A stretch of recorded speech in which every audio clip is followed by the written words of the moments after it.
them, you can tell that they haven't really, they don't like masturbate or anything. I don't know, it's weird. But anyway, whenever they play their music, they're super into it. They're like, their eyes are always closed and they're like breathing really hard. And they're like swaying and shit.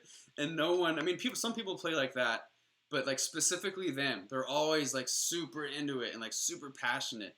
And like, there's gotta be some weirdly, because I mean, I do think music is generally, it doesn't have to be, but a lot of the time it's a super sexual thing. It's a very emotional thing, and it's a very passionate thing.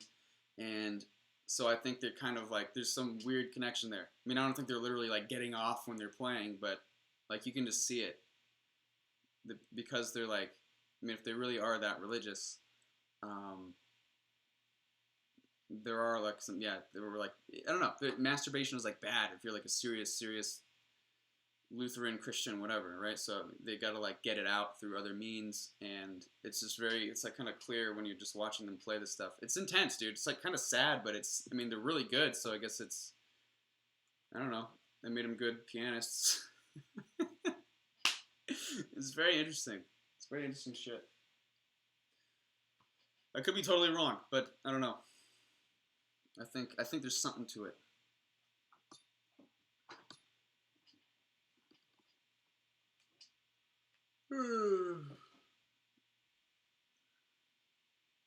Jake, yeah, you should be a mod, man. I mean, only if you want to. You've managed to catch most of my streams, I think, which is interesting because you're in Australia, so I feel like the time differences would make it tough. Jake from mod, yeah, let's go, guys. Jake from mod, let's make it happen. Oh fuck.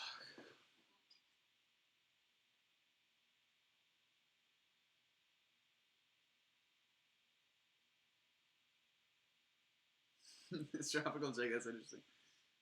Oh man. Yeah. Umski, what's up, Umski? How you doing? Considering it's 2 a.m. in Asia. Is it 2 a.m. where you are right now? I don't want to keep you guys up. I feel bad. It's 8 a.m. Wow, you're up early. Early riser. 8 a.m.'s early for me. Anything's early for me. I'm on the train to work. Cool, man. Good for you. Good for you guys. Getting shit done. That's just start late. Cool. I was just talking to my buddy earlier today about how I'm like fucking so lazy. Emmett takes the bus. I do. Because he is a gamer. No, the bus is like, it's so sketchy. It's a sketchy fucking bus. But it saves gas money. You don't eat breakfast. I used to not eat breakfast, but like lately it's been more and more important to me. I think breakfast is like, you need it more as you get older. I don't know. I don't know what it is. But I need my eggs. I need my fucking eggs in the morning, and I need my coffee. If I don't get coffee, I'm done. The whole day is like ruined. Ski, you can, yeah, well, yeah, you can go to work today. It's fucking, there's crazy shit going on. Stay home. I feel like it's crazy that there's like a lot of these shops and stuff are still trying to stay open in Chile. Sprite and eggs for breakfast. Sprite would be pretty good with breakfast, I feel like. Sprite and orange juice mixed together. You get like a carbonated orange juice. That's kind of nice. Maybe it's not. I don't know. So I always used to like, when I was little, I'd always mix shit together. Whiskey in the morning?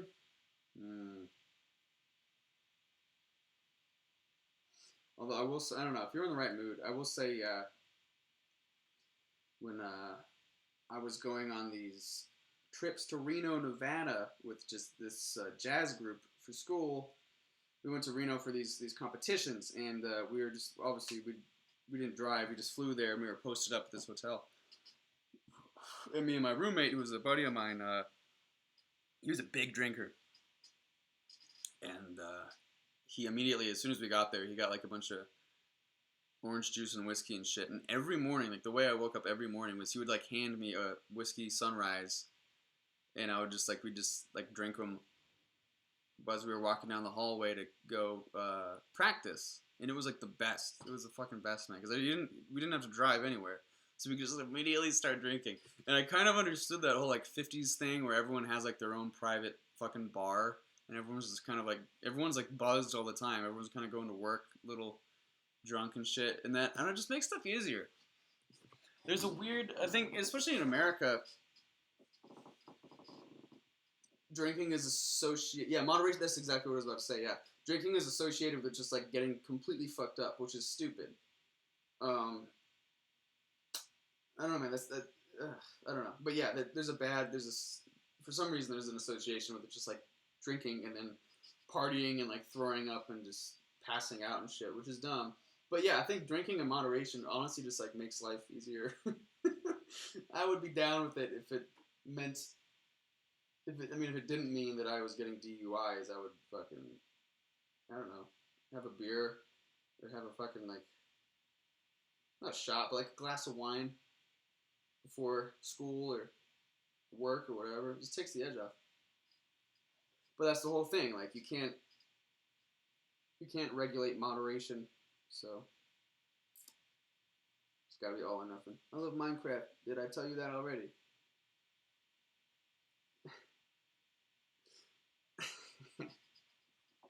The history of Minecraft is so weird because I feel like Minecraft has been around for a while, and it's miraculously like stayed really popular. I feel like a lot of these games just kind of come and go. I know Minecraft was a big game, but it's still like it's almost made like a resurgence lately. When I was in high school, it's about 2011. Yeah, yeah. Remember when it came out and I was in high school, it was just like dumb. I don't know. No one liked it, and I don't know. All of a sudden, it's just cool now. I'm sure. I know it's like it's apparently it's fun with friends because you can just like it's like I don't know. It's like Legos in a video game kind of. You can just build anything you want, but it seems like it requires a lot of time and a lot of patience. And sometimes I have a lot of time, but I never really have a lot of patience. So it does have a weird history, and it's really like yeah. So if it came out in 2011, it's been around for a long fucking time. It's just amazing that even when I was teaching again, like the little kids, they like loved Minecraft. And there's all those like weird YouTubers who do Minecraft cartoons and shit. They do like series. They're like not like sitcoms, but they're like Sunday morning cartoons, but like in the world of Minecraft. And these kids watch this shit. I had one student who was like, when we got done practicing and stuff, I would let her like watch an episode of this show. It was really short, but she was always like wanted to show me these episodes. It was about like two princesses that lived in this castle, and it was just like it was pretty well done for what it was. But yeah, it was just straight up. It was all like in Minecraft, and they would just like, you know, stuff would go awry in their little kingdom, and it was ridiculous. But she loved it, and it was like I don't know, it was weird to me because yeah, I remember like just knowing that it's an older game. Usually, kids are only into whatever's like the current thing. Like so, that's why I kind of understand Fortnite because it's still. I mean, it's not as fresh anymore, but it was still like it was the big thing a little while ago. But Minecraft's been around forever, so yeah, YouTube is some serious fucking shit for them, man. Some serious shit. So I don't know if that's good or bad. Although I used to watch a lot of like Arthur, not the I almost said the warthog. What is he? He's an aardvark. Arthur the aardvark. He like reads books and shit. He's got the yellow shirt. You guys know what I'm talking about. PBS. I used to watch that a lot when I was a kid, and it's still on. And I watched like part of one of the new episodes today, and it was like awful. I don't think it was because I gotten older. I think it was because it really just got bad. So I don't know. I think the quality of all those like TV shows has diminished, and I think it's easier for parents to just like give them an iPad, and then they have this endless expanse of shit they can watch on YouTube, so they're like always satisfied in terms of entertainment. But when I was a kid, it was Arthur and Zoom. Zoom was really fun, and then Zaboomfoo and the Crap Brothers, and Cyber Chase. I remember Cyber Chase. I watched that a little bit. My favorite though was, I think we all watched Drake and Josh. That one kind of like, you have to be the right age That stuff blows my mind too, though, because like, how do these writers know that it's gonna jive with like a 12-year-old? Because when I watch like Drake and Josh now, it's like, what? This is just dumb. But I remember like loving it as a kid. But the one that still I think is like actually like a great show and cracks me up is Foster's Home for Imaginary Friends. That was like the best show. I loved it as a kid and I still love it now. It was just, I don't know, it was great, man. It's good shit. Foster's Home, and obviously SpongeBob. Everyone likes SpongeBob. It's just a bunch of nonsense, but it's like smart. It's smart nonsense. But yeah, I don't know. I think a lot. If I were a kid now, I could see why they're just going straight to YouTube. And there's no ad. I mean, there's ads, but there's very minuscule in comparison to TV. I remember as a kid, you'd like, yeah, you'd watch like almost maybe 10 minutes of the show, and then there'd be like a minute or two of ads, and then I'd always like walk to the kitchen and get some food or whatever. But it's you had to like pace yourself, or at least it taught you to pace yourself. Today, when there's such a endless amount of shit to watch, I feel like I'd just be overwhelmed as a kid. I don't know. I don't know if it's good or bad in the long run to have all that shit. When you have to work for stuff, it makes you appreciate things more. It makes you slow down. It's like with games, with video games. I can't get into games that like give you everything at once. Like all the levels, I don't know. I feel like games, the slow progression in video games was part of what made them so good. But there's a lot of games now where you can just play all the levels of the campaign up front, and it's like, so why am I even doing this if it's just like all there? I don't know. There's always that sense of accomplishment that gets lost in that, and I think there's that same issue with YouTube versus TV. You had to wait like a certain time for your favorite show to come on, and then even so, you had to like pace yourself when you watched it because of commercials and everything, and you would only get like maybe one episode a week, right? And then now on YouTube, and even like with binge watching on Netflix, I don't understand that, how people can just binge watch shit. Like, first of all, how do you have that much time in one day to just like watch this whole fucking thing?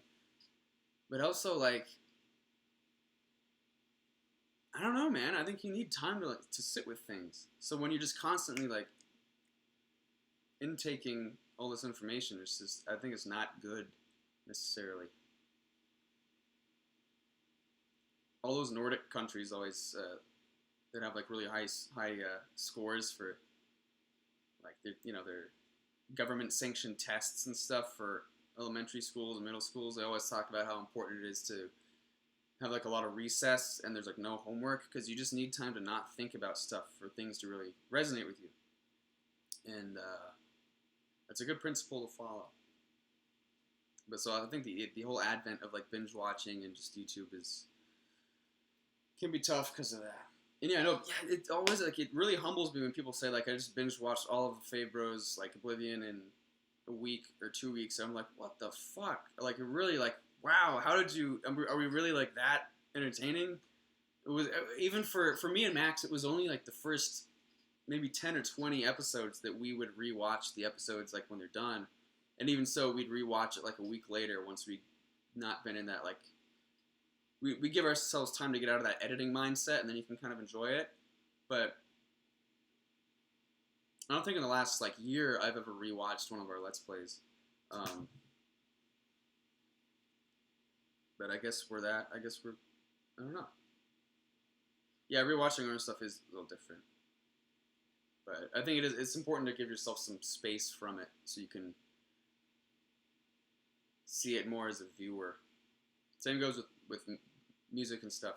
I'll look back on some of the stuff I've written, and when you get enough distance from it, you can judge it as if you're like just a viewer. And sometimes I'll be like pleasantly surprised. I was like, wow, this is actually really good. Or sometimes I'd be like, I don't know what I was thinking,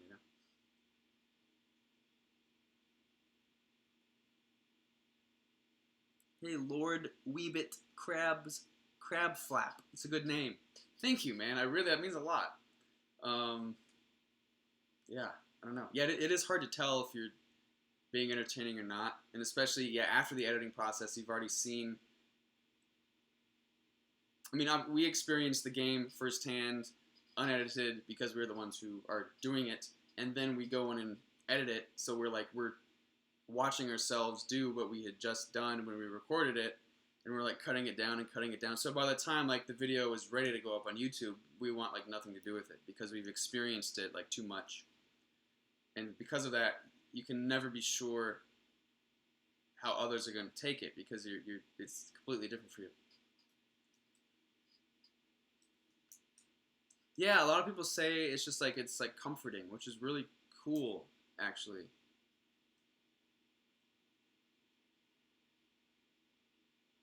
Someone always managed to get the most hilarious experience with fucked up stuff. Yeah, honestly, I'm so like in hindsight, I'm so grateful for the Hundland thing because that became like an iconic part of the whole Let's Play, and that was totally unintentional. Like none everything that happened was unintentional with the Oblivion Let's Play. I think that's what made it so good. Like overwriting Old Man with Mac was like fucking hilarious, and that was honestly just my bad because it was like the only Old Man save was an autosave, and I wasn't thinking when I went into the Mac file. So, yeah. Yeah, right, yeah, Hunterland's such a minuscule character. And he became like this fucking, yeah, oh, dude, yeah. Shit, and that was really early on, because I remember, like, Max's favorite episode was always episode 8, which, I think it's called Divine Hunterland, because we did the charm spell, and he, like, turned around, and he was at the top of the stairs, and he was glowing, and, yeah, that was a fun, and we had like the Bach music playing, and that kind of fucked us up because the people who recorded that version of the Bach piece like blocked the episode in a lot of people's countries. But we re-uploaded it on the Facebook page. That's kind of why we made that Facebook page, so we could re-upload episode 8. That was like the first thing we ever did on that Facebook page. But I think that's also one of my favorite episodes. It's because of how perfectly everything goes down. Divine Hunterland. Oh man, we had some wacky edits, and the quality was so bad. I remember the very first episode, our mic is like squeaking. One of the mics we have just has this obnoxious little hum. The first mic we had. Oh, I can't. It's hard for me to watch those episodes because I feel bad of like how bad the quality is. It feels like it's from like 2009. Oh yeah, the scene in the tavern. I forgot about that. Oh man. Body frozen, can't move. And he just gets up and goes to the table. And all the plates and shit go flying. Oh my god. I totally forgot about that. Dude, what a great game. Holy shit.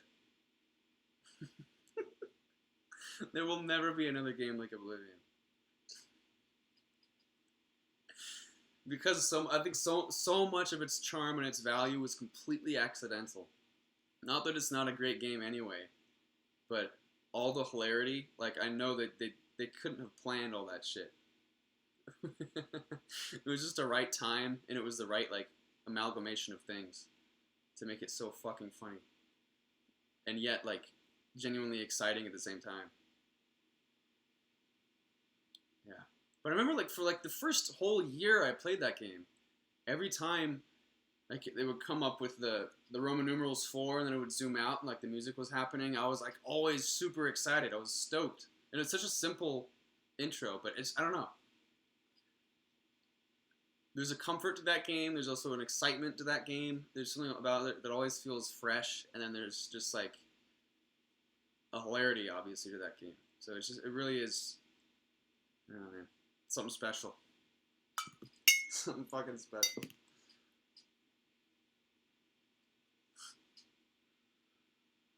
I'm good at pointing out silly stuff. Thanks, man. Yeah. I think the series also helped us point out funny stuff. Like normally when I played the game just on my own, I wasn't like laughing my ass off constantly. But it was also the time since the game had come out. Now that we have more to work off of, more sophisticated games, going back, like you notice that funny shit more. And yeah, of course the main theme, yeah, also is like perfectly, yeah, the main theme is great. I always found it so interesting that Oblivion came out like a year before, or no, it's not Oblivion, but Morrowind came out like a year or so before the first Pirates of the Caribbean, and that Elder Scrolls theme, that main theme, is so close to the Pirates of the Caribbean theme. It's ridiculous. But Jeremy Soule got there first, man. But they're so fucking close. That always like weirded me out. I know. I mean, it's a simple enough melody, but it works very well. For what it serves its purpose well. Ditto-wee, what's up, man? How you doing, dog? I listen to all the calm tracks and imagine Max gang and situations. That's great, dude.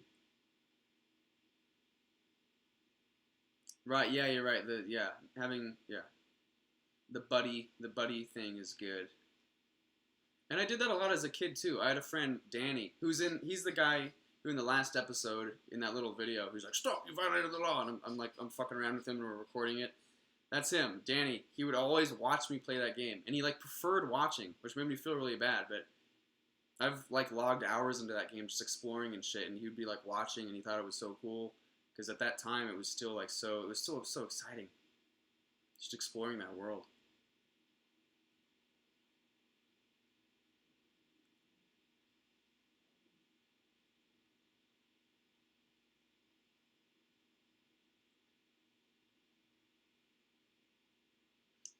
Thank you. I liked Love is in a Dangerous Space Time too. I thought that was super fun. I loved like that little edit we did with our friend Brandon when we had him come in. I love doing this like dumb little skits like that. Just the game in general was very fun. I hope we can do more of that at some point. I really do hope we can. It was scary though. Like it's scary bringing in 3 people. That's like a lot, and it's a loud game anyway. But it works. Because Brandon's like a quieter guy, and he's just the nicest guy. So we knew he would like jive with us well. The biggest thing you can fuck up with is like talking over each other or going off on like a tangent that's not related to the game. Those are always like the biggest fears.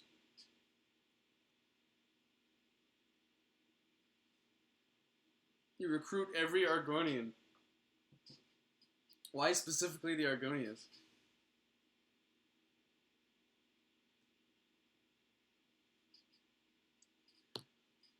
Yeah, you would try to make references about Oblivion, and no one would get them. I feel that. I remember there was some guy on Twitter. I forget what it was that we had posted. I think it was just Oblivion 4, or someone had reposted. I think like Lad Bible or one of those fucking pages had reposted Oblivion 4, and I knew exactly who it was. His name was Frank. He posted a comment on Twitter that had gotten like a lot of upvotes or likes or whatever, and it had been sent to me, where he was like, "I knew this guy in 8th grade. We had like choir together, and this was true. This cracked me up because I completely forgot that we had done it until I saw this tweet. We were like all the tenors and basses were in one line in the in the back, and there was one other friend of mine named Lauren who also played Oblivion, and we would talk about it all the time, and we would talk about the funny ragdoll effects and the burgles and stuff. So. Almost because we're just fucking insane when we were in 8th grade, but almost like I feel like every day, well not every day, but the majority of times in that choir class, just to like fuck with the teacher, we would go down the line. No, dude, it was fucking great. Like the first guy would and like in his chair and like go like fall into the next guy, and it would be like a domino effect where then when the guy would be hit by the ragdoll, then he would ragdoll. And we'd all make the different noises, and then the last guy would fall out of his chair because there was no one to fall into. But we just thought it was the funniest shit. But we did that like a lot. I don't know why we did that. We never like got tired of it. At like 12, 13 years old, yeah, I guess 13 years old because we were in 8th grade, 13, 14, I guess. We thought that was so funny. I wish we had one of the million times we did it, I wish we recorded it. But,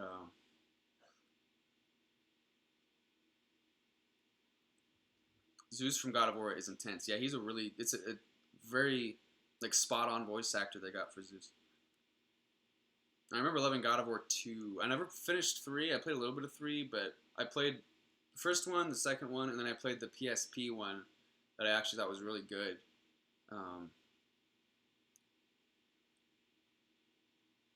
Yeah, I think it was, I kind of like, I was at this weird time where I was like growing out of some of those kinds of things when God of War 3 came out. I played it at a friend's house, and we got to the point where you like, I forget all the different gods' names, but we got to the dude who just like runs really fast and you like rip his head off. He's like this Apollo. I think it was Apollo. But I remember he's like this young, charming. Oh, you'll never catch me. And then you gotta catch him, and then you just rip his head off, and you can like use his head as like a light for the rest of the game or something. I don't know. It was weird. Maybe it was Hermes. I don't know. Max and I have musical backgrounds in the sense that our parents are both musicians, like professional musicians, and they taught us a lot of stuff growing up. And we've both taken piano lessons. And Max can play guitar, and Max has a really good ear.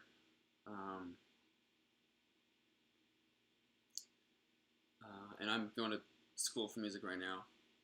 So yeah, we definitely have musical backgrounds. Favorite musical artists? Dude, too much. I couldn't say. But again, like I said earlier, George Gershwin is probably one of my biggest inspirations.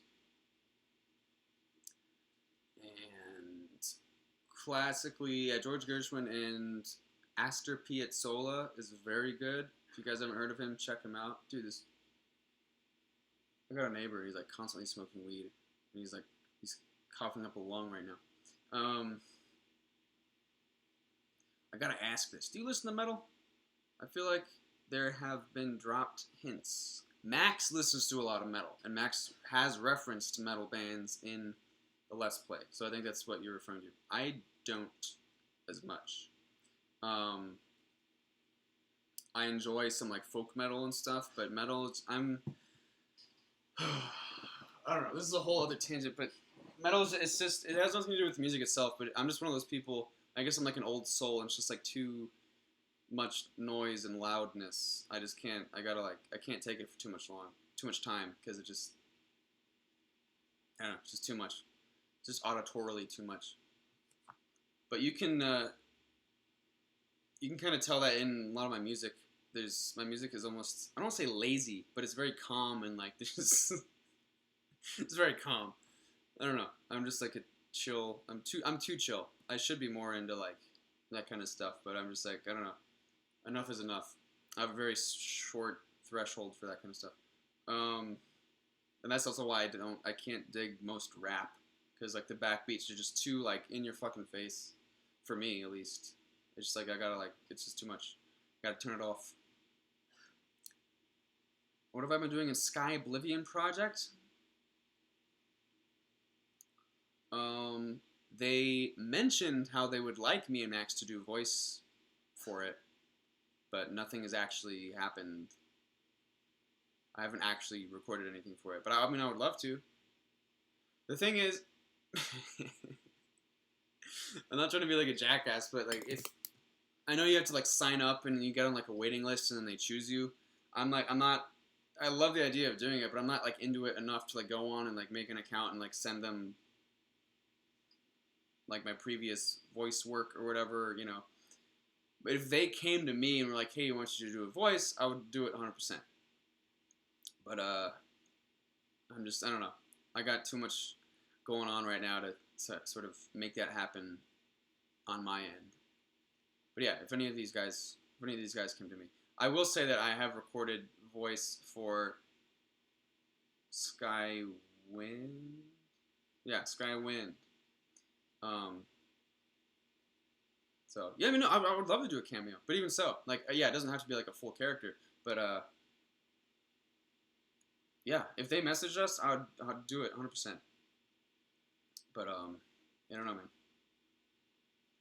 Southwest of Coral, Windeer.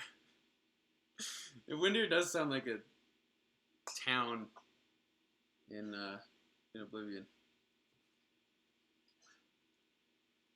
Yeah, no, man. I feel guilty though whenever people ask me to do voice work. It's like, cause I'm flattered, but at the same time, all I ever do is like a shitty Wes Johnson ripoff. My whole internet career has been based on the fact that I can kind of do Wes Johnson's voice. Love the haircut. Max looks 10 years old. Yeah, I know. Max is a young face. Um, he literally just shaved for that fucking Joker outfit he wore for Halloween.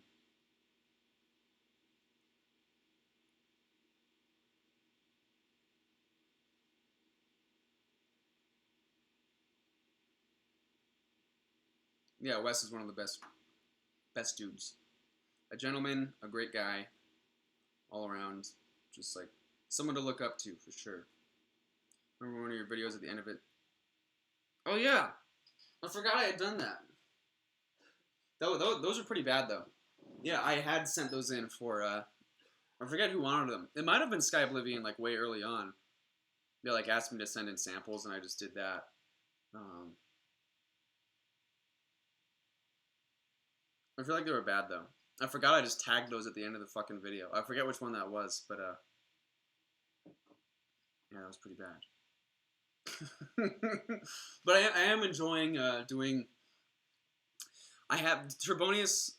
I have everything I've recorded for Trebonius on my SoundCloud. Actually, I could link it in there if you guys want to check it out.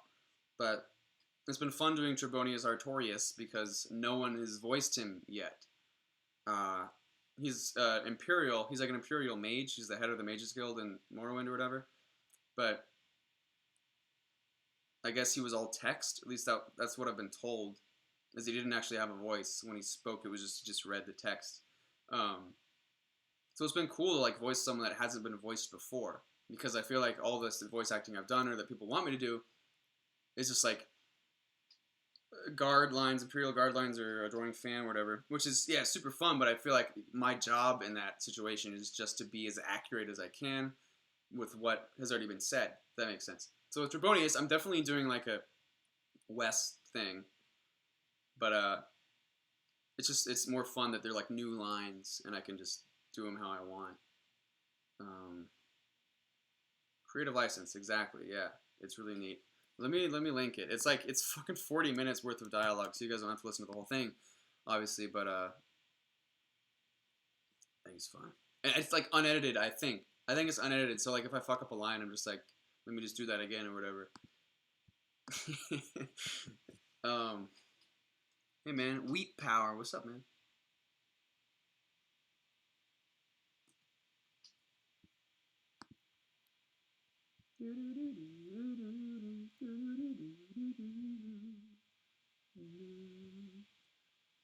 Let me find it.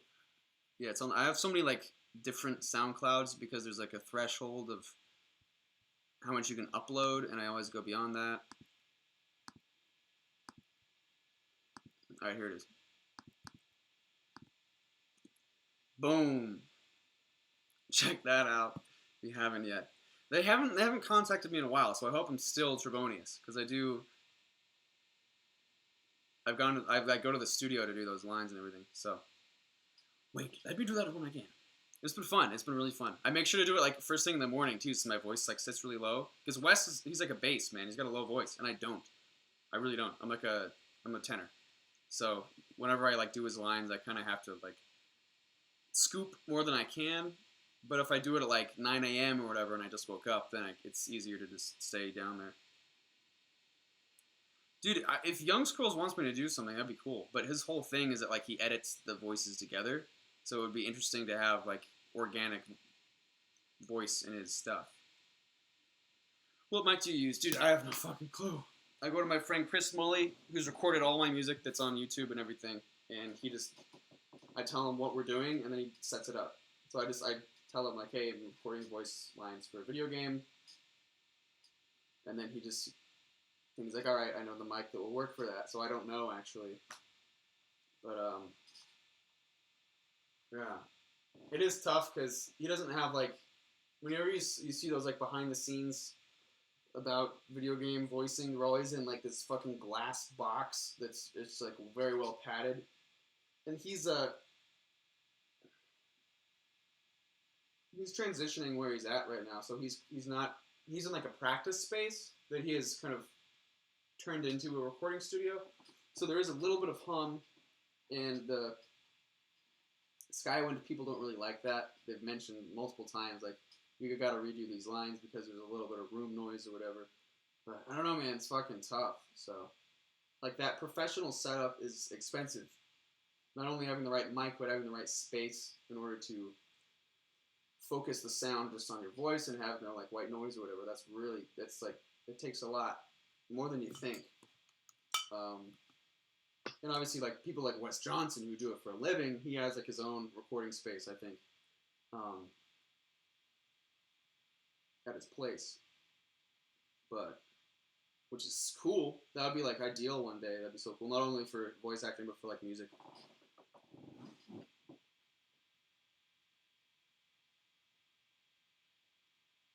Yeah, Snowboard Kids 2 specifically.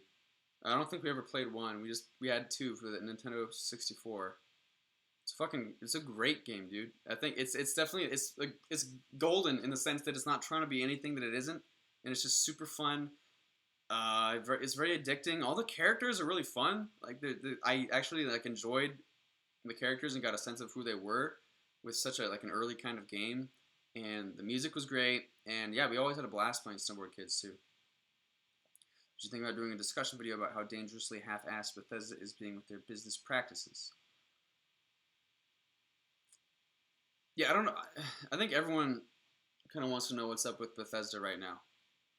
It seems like they're under new management in some way. They're doing the kind of shit that you would expect, like a new director or whatever, to kind of pull them in their own, different direction. Because it's very sudden and it is very shitty. Blizzard, I don't really know anything about Blizzard. I've never really been into World of Warcraft or what's that other game, Overwatch. So I don't know anything about their cop-out with China. But I don't know, man. Yeah, Bethesda. I don't know, man. I'm hoping the new Elder Scrolls is going to be good. That's really all I care about right now. I kind of knew Fallout 76 was going to be shitty.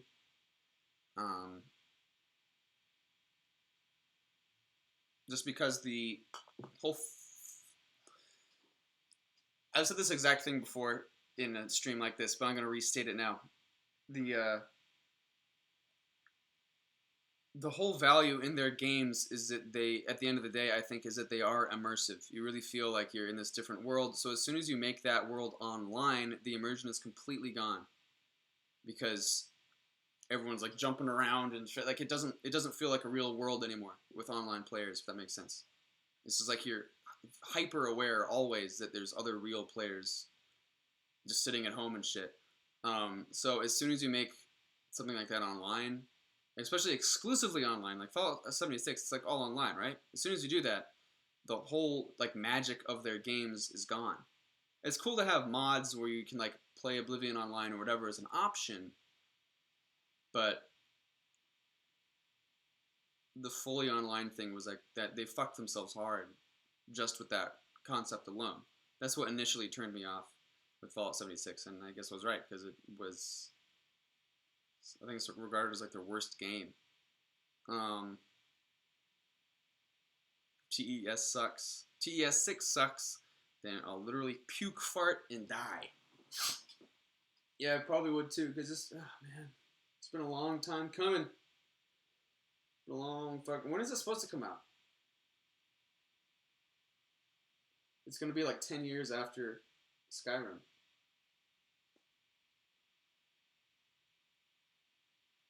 There weren't any NPCs in it. Yeah, that's what I'm saying. Like, when I play Bethesda games, I just want to forget about reality and be immersed in this world. I want to be in Cyrodiil. I want to be in, I don't know, the Capital Wasteland, whatever the fuck. So, yeah, when you make it online, it's done.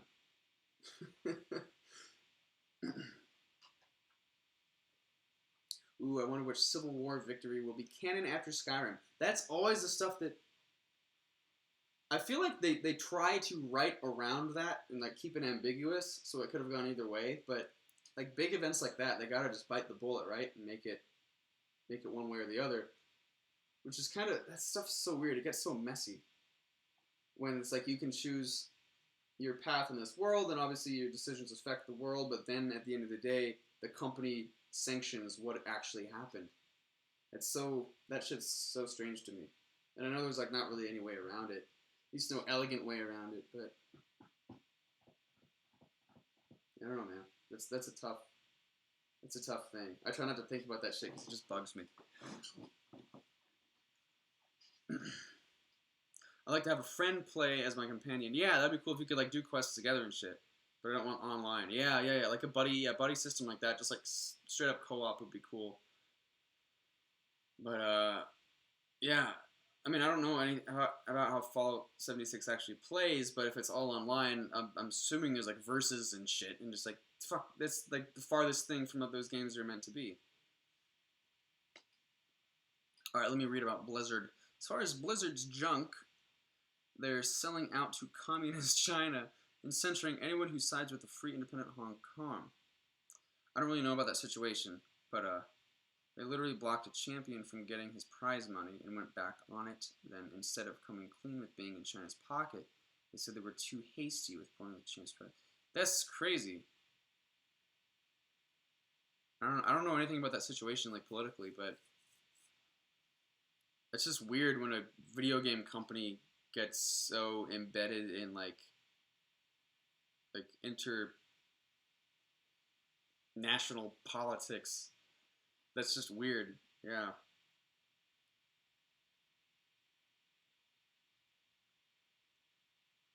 Wow.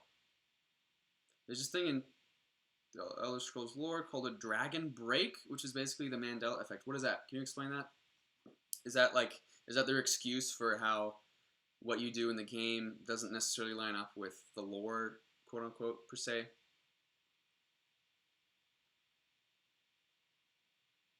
Yeah, fuck ESO lore. I did. Someone told me the director of those games stated that like the way they happen in his games are like that's the lore, and then he kind of just like shat all over the series, like Morrowind, Oblivion.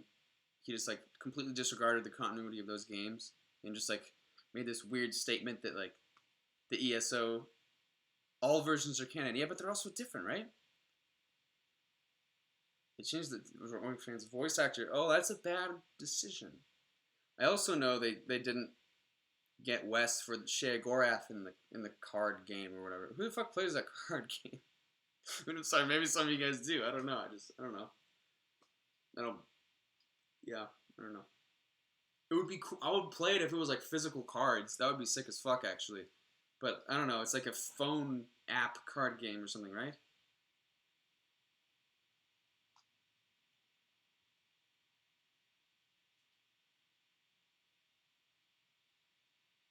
Oh god.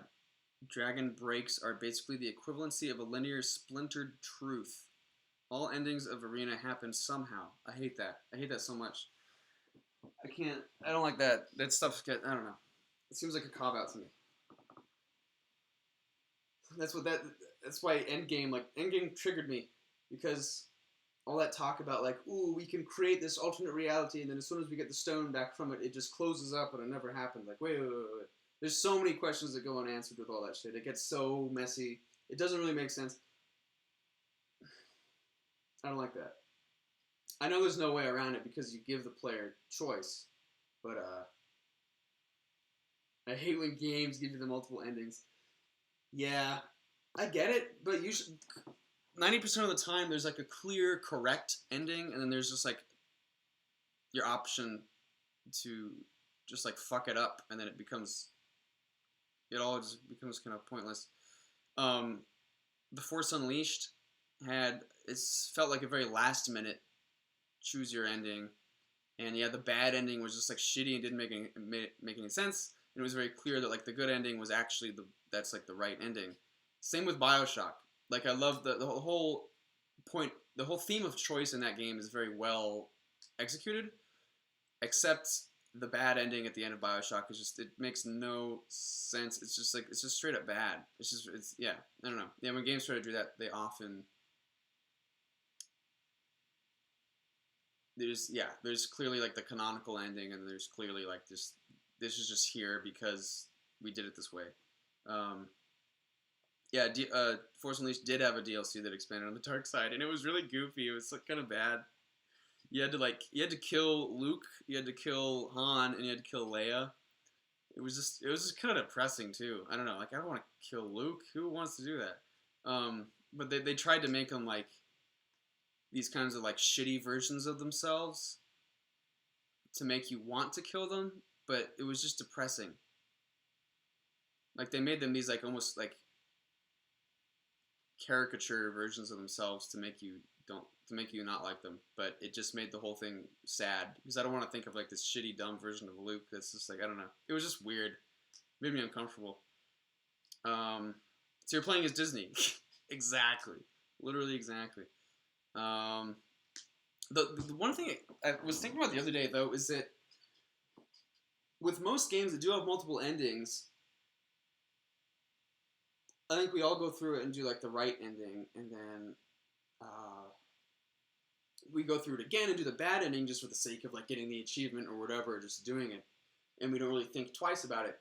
But the game that like I really like, I was so invested in the character that I just can't bring myself to do the bad ending. Is Red Dead Redemption 2. Like I don't know anyone who did the bad ending. Because we were all like rooting for Arthur so much, and his character arc was so strong that by the time you get to that point, there's no question you gotta do. Like it's almost like heartbreaking to think of like going back for the money or whatever the fuck. You know, that was the game where like I can't. I don't think I could ever bring myself to do the bad ending. Also because it's such a large game, so like you go through the whole campaign of Red Dead Redemption 2, and then by the time you've played it that much, you've invested so much that you don't want to just do the bad ending. You know, I don't know. But that's what I'm saying is that's a sign of like a really, really well, I think, executed kind of choose your ending morality scale game. Is that when you're so invested in the character and the world that you really like you feel like you need to be a good guy. Because in a lot of games we can fuck around. Like in Oblivion, we can just go on killing sprees when we feel like it. But in Red Dead Redemption, I'm always like incentivized to be this good dude, and I know like a lot of people you'll go on killing sprees for fun, and then you like won't save it. You see that on YouTube a lot, but oh sorry, Jake. I thought everyone had played it by now. So you really don't know what happens? I stopped.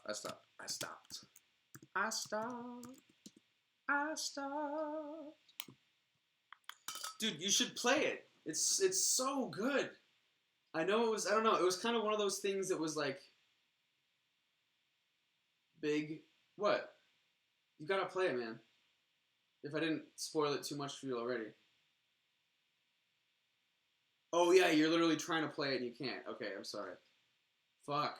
Well, as soon as they get their shit together, dude, you guys gotta play it. It's so good. It's so good. It's like it's.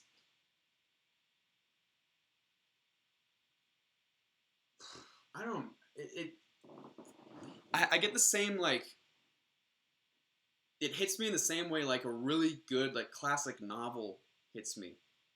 Like I feel the same way playing that game after I like read Old Man and the Sea. It's very well everything. I don't know. It's very fucking good. It's beyond a game. I feel like just calling it a video game is just like diminishing it. It's very good. Every single side quest has like an arc and a point and a function, and it's got very adult, powerful, traditional, important themes. Obviously, all the dialogue and the acting, everything is just masterfully executed. It's just like it really is like a work of art. So you guys gotta play it. You gotta fucking play it. It's because your character in Oblivion and whatnot isn't a real character with a story or anything. So they can do whatever. They're so far above human that it doesn't feel like yeah. No, you're right. Yeah, Arthur's like a realized human being, whereas in Oblivion, you're just hacking and slashing, and you're not thinking about your guy. Hey, be nice to my webcam. Okay, I mean you can get me a nice webcam if you want, but Yeah, I guess it's kind of like blurry when I move a lot. That's okay. Mac isn't much of a person. Mac is an abomination. Mac is just he's a perverse alien. Mac is a person. Oh man. Mac. Mac is the most nonsensical thing ever.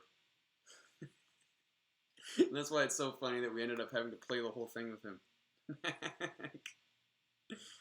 Oh man. There's so much compression going on, you'd probably be invisible if you move fast enough. Oh, let's do it. How did that look? Yeah, it kind of worked. I could see the, yeah, you can like see the wall behind my head when I move.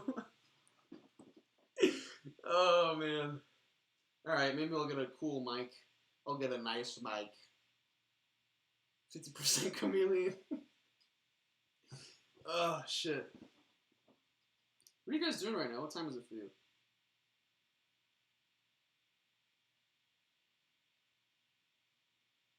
Oh, junior piano faculty position.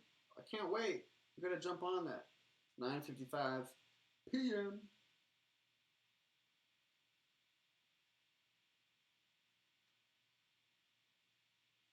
4:55. 4:55 a.m. or p.m. 1:55. Oregon. Basically Cyril in the U.S. It is. p.m. Cool. Kill time between loads. Yeah, I hate doing laundry, dude. So I was just like, I do it like, it's probably is bad for the clothes, but I'll do like the wash at night, and then I'll just like be asleep, and then I'll wake up in the morning, and then as soon as I wake up, I'll do the dry, and then it's like done by the time I'm getting ready. But that just means my clothes are just sitting like wet for like 4 or 5 hours while I'm sleeping. And I never do like the proper, I never do like colors versus white. I just throw everything in and it's always just a cold wash. So, I don't know. My clothes do get a little musty, but then I dry them, so I guess it's all good. I don't know. My clothes are fine. I don't. There's like an art to fucking washing your clothes that I never understood. I do like everything wrong, but it's fine. I use a lot of soap. I think that's the key. I use so much soap, which is also probably bad. Oh man.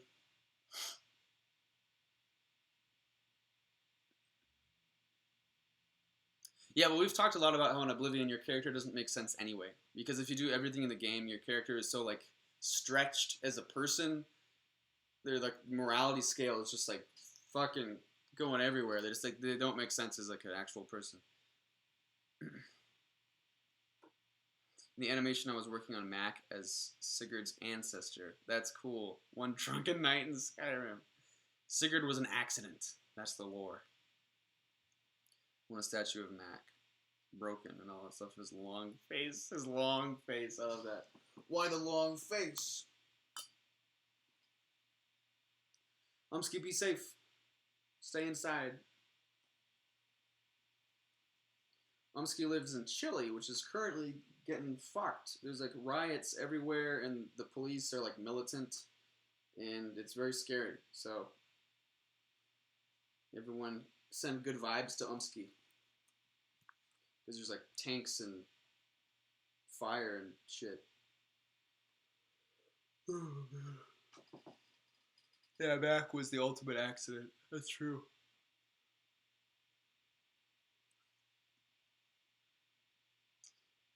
In Morrowind, being in one faction could make another faction just like you. Yeah, I do like that. It's tough in the sense that you really gotta decide like, ooh, which faction should I go with? But it also makes the replay better because then you can choose different paths each time, which is kind of what I liked with like New Vegas does that, right? So every time you play it, you can do it a little different. And same, even like Fallout 4 does that too.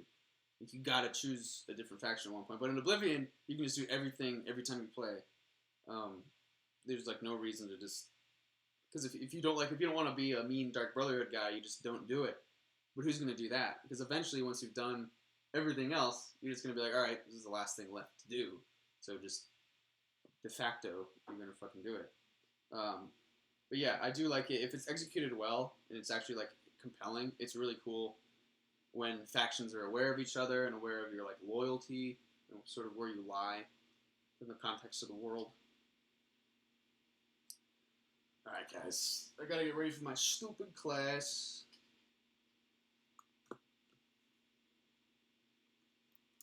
I have listened to Young Scrolls.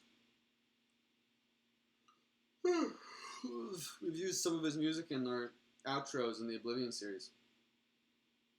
But, Emmett, going to Nerd... I like how it's called Nerd House. Because it makes me think of, like... I think... You've used this term before, and I think I reacted to it the same way. Nerd House makes me think, like, a bunch of insane nerds in, like, a psych ward. Oh, him. He's in the Nerd House. Nerd House sounds like music. Nerd House. I didn't think of it like that.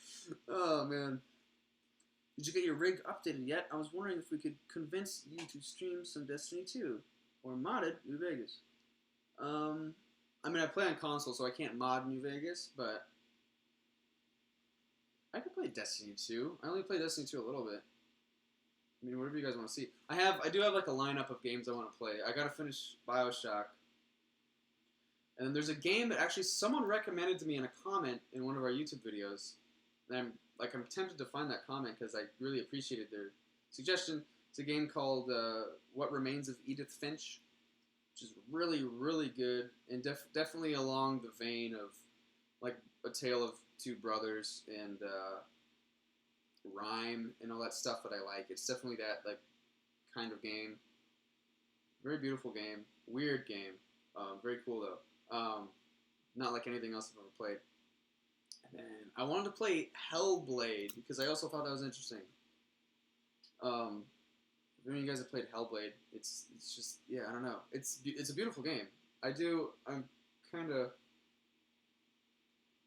yeah. A little Edith Finch is very yeah. I would describe it as melancholic.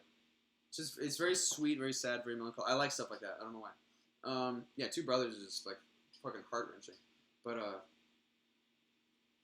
yeah, Rhyme. If you guys saw the Rhyme stream, I'm sure it's gone now, but I don't know. Maybe a year from now I'll play Rhyme again so you guys can experience it. Or just play it for yourself. Rhyme, R-I-M-E. Extremely good game. But yeah, I like stuff like that. Narrative heavy stories. Alright guys. Yeah, Rhyme is beautiful. Take it easy. We'll see you around. I appreciate these conversations. It's nice. It's nice to just chill with you guys. I don't know. Coming home today from school, I was like, maybe I should play a game. But when I got